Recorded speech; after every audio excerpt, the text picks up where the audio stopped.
Muchas gracias por la invitación tan especial que me han hecho los autores de este libro, Carmen y José Antonio, a través de Carmen,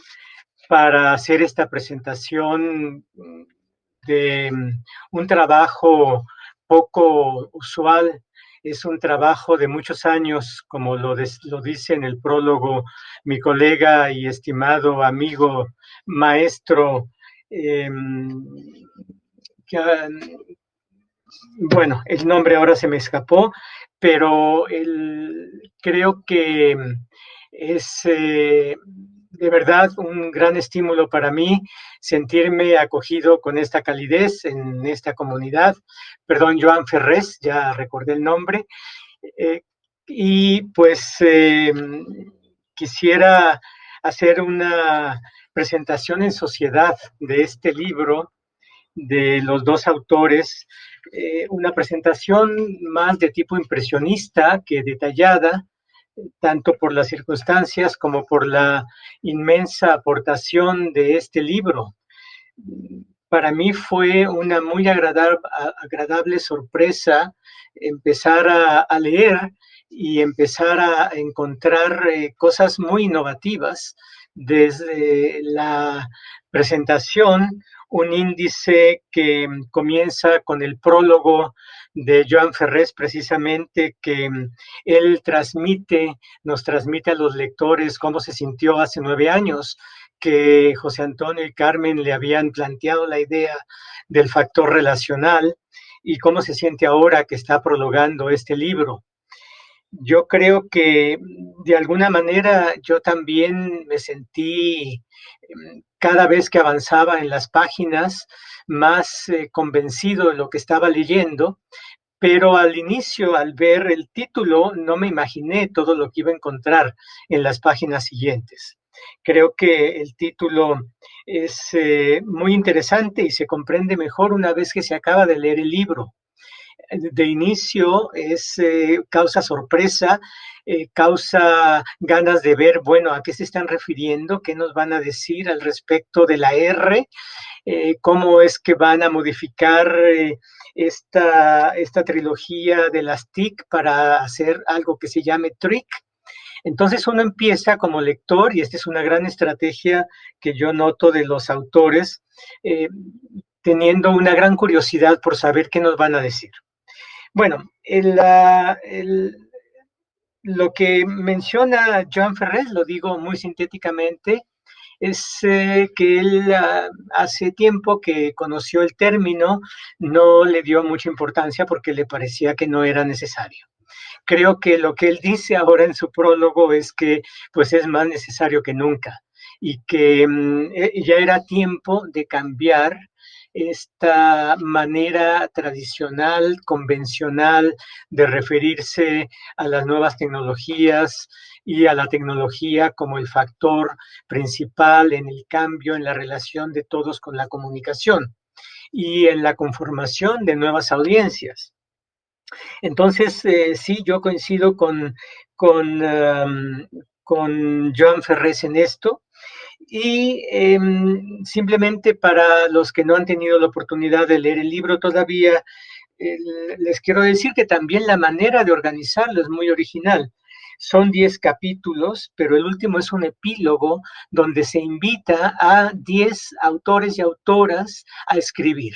O sea que los autores principales, Carmen y José Antonio, invitan a una parte de su comunidad a que nos ofrezca resultados de sus investigaciones y de sus conocimientos sobre el tema y aplicando el tema del factor relacional. Bueno, dicho esto, me parece que algo importante que quisiera destacar es que no es un libro cualquiera, y esto, bueno, se podría decir casi de cualquier libro, pero no de todos, pero no es un libro cualquiera en el sentido de que es una reflexión de los autores sobre la investigación que han hecho, sobre la investigación de otros nacional e internacional, sobre las preguntas que habían quedado sin resolver acerca de cómo considerar la educomunicación en un momento en que pareciera que las nuevas tecnologías lo son todo, y sin embargo, desde el primer párrafo ya nos dan la idea de que no son todo las nuevas tecnologías y de que el factor más importante no es el técnico, tecnológico, sino el relacional. Y yo creo que este es el leitmotiv del libro, y de esto se trata el libro, y lo van armando a lo largo de varios capítulos donde van discutiendo, y esto es muy, muy interesante, no solamente lo que se dice en el campo específico de la educomunicación, sino también en el campo de las ciencias sociales y de las ciencias humanas, y de algunos mitos, y justamente el capítulo 2, después de la introducción, se llama Mitos, la tecnología como la nueva religión y los nativos, ni inmigrantes digitales ni integrados. Esto es una discusión eh, preparatoria de la tesis fundamental del libro, que resulta muy interesante, además por la manera en que está escrito. Es una escritura muy fluida, es una escritura clara, precisa, sin redundancias, que permite a los lectores apreciar lo que están diciendo los autores. Y bueno, hacen una crítica muy interesante y que yo quiero destacar, que es a esta concepción de nativos y no nativos digitales, y que finalmente nos ha estorbado para hacer una educomunicación más productiva y más efectiva, sobre todo con los niños y jóvenes, que son los que pues serían más los nativos, pero que finalmente el ser nativo no es una categoría que los define y los deja marcados para el resto de la vida, sino que es algo interaccional. Y ahí está la base de esta propuesta, una gran propuesta, que es lo relacional de la comunicación, a lo cual no se le había dado tanta importancia. Se tomaba por hecho en muchos de los estudios, yo diría que en la mayoría de los estudios de análisis de audiencias y de análisis de el impacto y los efectos de la comunicación, se pasaba, como bien lo mencionan en el libro los autores, de un contenido a los efectos. Y la parte intermedia, pues algo se mencionaba, pero no acababa de ser tan importante. Lo que importaba era ver si eran efectos negativos, positivos, si habían dañado o habían ayudado a las audiencias. Y lo que modificaba el proceso de comunicación, y lo ha venido modificando, bueno, eso es cierto, pues son las tecnologías, pero las tecnologías no marcan todo, marcan quizá algunas de las posibilidades del intercambio. Y es justo el intercambio que lleva a los autores a desarrollar en los siguientes capítulos, sobre todo en el 5, una intermetodología. Esta palabra, este concepto, a mí me pareció, y estoy convencido de que es un concepto pues revolucionario, porque permite integrar no solamente diferentes maneras de ver y aprender de la interacción con los medios y las nuevas tecnologías, sino de cómo dar cuenta de una manera que sea productiva para la educomunicación. Hay que tener presente que la educomunicación es como el entorno, es la motivación y es el punto de llegada de los autores en este libro. No es solamente cambiar el tic por trick, sino de manera visual, sino de manera profunda, de manera que nos permita entender que la relación es el ámbito que había quedado fuera de la observación tanto de los investigadores como de los educadores. Hay un capítulo en donde se habla de las diferencias de la lectoescritura tradicional hacia la lectoescritura en la web, que me parece que es muy importante porque toma un factor que no se había tomado en cuenta y que más bien se había desechado, que era la emoción y esta parte más menos visible de lo que se va sintiendo cuando se está en intercambio y en contacto con algún conocimiento. Y eso que se va sintiendo se decía, no, pues es que es negativo, porque eso hace que todos se sientan muy divertidos, sobre todo los jóvenes, muy divertidos con el intercambio, con la información, el intercambio entre los demás colegas, el estar de internautas viajando por aquí, por allá, pero pues eso hay que pararlo, hay que ponerle un límite. Esa es la manera de la pedagogía tradicional aplicada a la comunicación, poner límites en vez de aprovechar eso. Y justamente yo creo que una de las fuerzas mayores de esta propuesta de lo relacional es aprovechar en el entendimiento de la interacción de todos con los medios y tecnologías, aprovechar esta interacción y lo que hacemos, intercambiamos, pensamos o simplemente lo decimos sin pensar y tiene efectos, el irnos dando cuenta de todo eso que habíamos desechado anteriormente en la manera dominante de hacer investigación. Eh, Creo que eso lo van desarrollando muy bien en los capítulos, sobre todo en el capítulo 5 y en el capítulo 6. En el capítulo 5 se habla explícitamente de TRIC, las teorías de la relación y de la información y la comunicación. Y si bien la,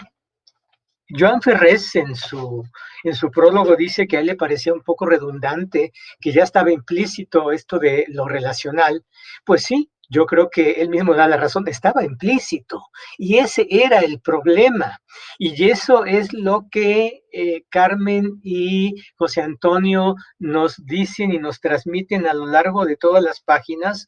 de que es precisamente algo que habíamos dejado como pues algo necesario que ahí está, pero que está implícito, pero que no es tan interesante como ver cómo logramos un objetivo educativo a través de tal uso de tecnologías y luego ver los efectos en aquellos que las utilizaron y aquellos que eran a los que iba dirigido algún tipo de conocimiento, para centrarnos en cómo se digiere, cómo se matiza, se intercambia, se piensa, se repiensa, se rechaza o se acepta. Esa parte relacional es la que habíamos abandonado. Y yo creo que en el capítulo 7 y en el capítulo 8 del libro, los autores recogen esta gran riqueza, una mina de contenidos y de conocimientos que la habíamos desechado en la investigación tradicional de la relación, sobre todo de niños, conocimiento y nuevas tecnologías. Y me parece que es eso lo que da el matiz y da la manera para trabajar, si somos educadores, trabajar con ese material que es producto de la interrelación de los educandos. Esto puede sonar en este momento sin demasiada fundamentación, está ahí en las páginas del libro, pero puede sonar algo como ilusorio, pero no es ilusorio. Yo acabé convencido realmente de la propuesta de los autores de que hay que involucrar todo porque si no estamos haciendo de manera unilateral un ejercicio educativo y también unilateral y reducido el aprendizaje que se obtenga de esa forma tradicional de educomunicar. Y creo que no es fácil, lo advierten los mismos autores, pero avalados en su experiencia, en muchos proyectos que han llevado a cabo en educomunicación a lo largo de pues una década, desde que ya estaba ahí la idea de lo relacional, aunque no tan fundamentada, tan cuajada como se presenta en este libro, es es una manera de ver con otra actitud, no creo que con otros ojos, sino con otra actitud como lectores y educadores, ver un problema que no se ha solucionado, que es el de un intercambio que no nos acaba de gustar a los mayores, sobre todo de los jóvenes, y que finalmente en parte puede ser que se emplea demasiado tiempo en videojuegos, en nuevas tecnologías, en chat, en estar viendo videos, bajando, intercambiando, pero finalmente no solamente se está haciendo eso y no solamente podemos catalogarlo de ocio, sino que es una manera de estar en el mundo y es una manera en que todos estamos, y sobre todo los jóvenes, conformando nuestra forma de entender el mundo a los otros, las ideas, el conocimiento, la historia y de hacer y prevenir un futuro. Y no nos habíamos dado cuenta y más bien lo considerábamos como en un paquete todo. Eso hay que prohibirlo, hay que hacer que estudien, hay que hacer que aprendan las cosas importantes para que se ubiquen en el mundo. Bueno, yo creo que lo importante y los más ubicados en el universo tecnológico pues son los jóvenes, son quizá los que menos necesitan de esto. Y bueno, ya para ir cerrando esta presentación, que pues se queda corta ante la gran riqueza del libro, yo quisiera decir que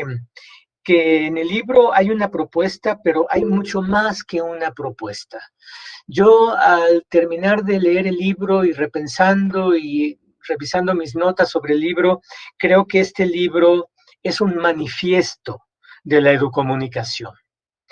Manifiesto en el sentido en que Marx y Engels hicieron su famoso manifiesto comunista en aquel momento histórico. Entonces, esto es un manifiesto de la educomunicación, es el producto de al menos 10 años de cuestionar, proponer, experimentar, el énfasis en la relación, en los procesos comunicacionales, donde intervienen los demás elementos del proceso, la tecnología, medios y por supuesto los contenidos y los sujetos que intercambian. Y de ahí se dan los resultados. Y me parece que es en la interacción donde tendríamos que intervenir y en todo caso problematizar para que la interacción, la relación, pueda ser más productiva, si es que consideramos que esa interacción o relación no está siendo lo productiva que pudiera ser o que quisiéramos que fuera. Es una interrelación entre todos los elementos, donde está el presente y el futuro de la comprensión de la comunicación, pero también de la comprensión de lo que hay que transformar en esa comunicación y en el acercamiento educativo para sacar mejor provecho de todo ese tiempo y de todos esos contenidos que los jóvenes y todos nosotros con los cuales interactuamos. Bueno, pues dejo hasta aquí esta breve presentación. Los invito a leer este libro excepcional, a leer este manifiesto de la educomunicación, porque se van a sorprender y no es nada difícil, no solo porque es de una ágil escritura, sino porque es de una claridad de los conceptos y de la crítica que hacen a la manera en que se han interpretado anteriormente. Pues muy agradecido porque me hayan invitado, disfruté mucho y aprendí mucho de la lectura de este libro. Felicitaciones muy sinceras a los autores, a los editores del libro y a la comunidad de donde emana toda esta experiencia y esta propuesta plasmada en este libro. Y por supuesto, muchas gracias al editorial que hizo muy bien en publicarlo.